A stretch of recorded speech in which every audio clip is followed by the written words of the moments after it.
Assalamualaikum warahmatullahi wabarakatuh. Perkenalkan, nama saya Anissa Azhara dengan NPM 2417051059 dari Ilmu Komputer kelas B. Di sini saya akan mengerjakan tugas dari mata kuliah Teori Bahasa dan Otomata, yaitu membuat pertanyaan mengenai materi dari teori komputasi. Di sini saya menggunakan satu sumber belajar, yaitu dari SCRI BD. Di sini teori komputasi adalah cabang ilmu komputer dan matematika yang membahas apakah dan bagaimanakah suatu masalah dapat dipecahkan pada model komputasi menggunakan algoritma.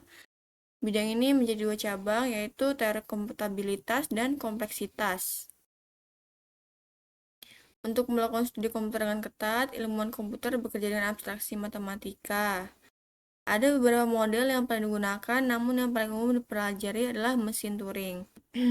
Sebuah mesin Turing dapat dipikirkan sebagai komputer pribadi meja dengan kapasitas memori yang tak terhingga, namun hanya dapat diakses dalam bagian-bagian terpisah dan diskret. Ilmuwan komputer mempelajari mesin Turing karena mudah dirumuskan, dianalisis, dan digunakan untuk pembuktian.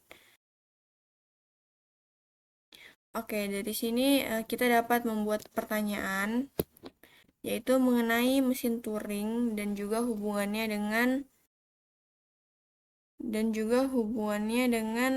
komputer yang memiliki memori terbatas. Kita buat terlebih dahulu Google formulirnya.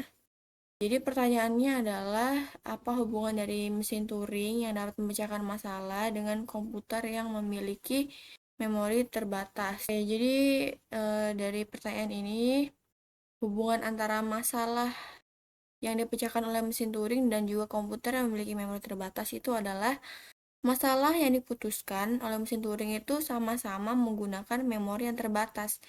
Jadi mesin Turing jadi antara penyelesaian oleh mesin Turing dan juga komputer itu memiliki hasil yang sama karena memori yang dipakai untuk memecahkan masalah itu terbatas dan bukannya tak terhingga seperti yang bisa dilakukan oleh mesin Turing. Jadi mesin Turing ataupun komputer bisa memecahkan masalah tersebut.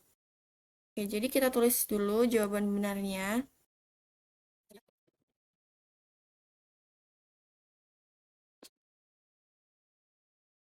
Oke, jawabannya adalah masalah yang dapat diselesaikan oleh mesin Turing itu hanya membutuhkan memori dalam jumlah terhingga dan sama-sama dapat dilakukan oleh komputer biasa. Itulah kenapa masalah yang dapat diselesaikan mesin Turing bisa juga diselesaikan dengan komputer biasa. Itulah hubungan di antara kedua mesin tersebut.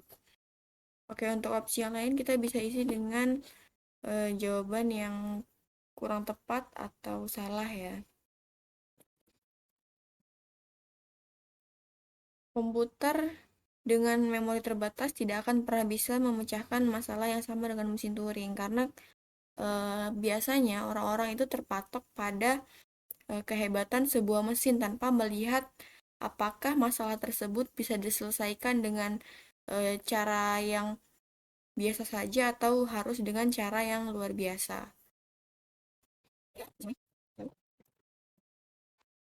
Selanjutnya itu mesin Turing selalu membutuhkan memori tak terhingga untuk menyelesaikan sebuah masalah. Itu kita anggap itu salah karena seperti yang sudah dijelaskan tadi, mesin Turing tidak selalu membutuhkan memori yang tak terhingga untuk menyelesaikan sebuah masalah.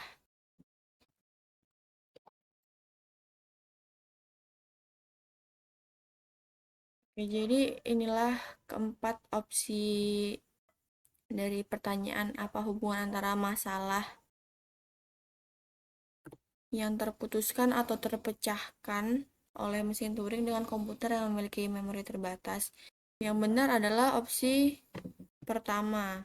Setiap masalah yang dapat diselesaikan atau dipecahkan oleh mesin Turing hanya memerlukan memori dalam jumlah terhingga, sama seperti yang dapat dilakukan oleh komputer biasa. Oke, mungkin itu yang dapat saya sampaikan. Kurang dan lebihnya saya mohon maaf. Wassalamualaikum warahmatullahi wabarakatuh.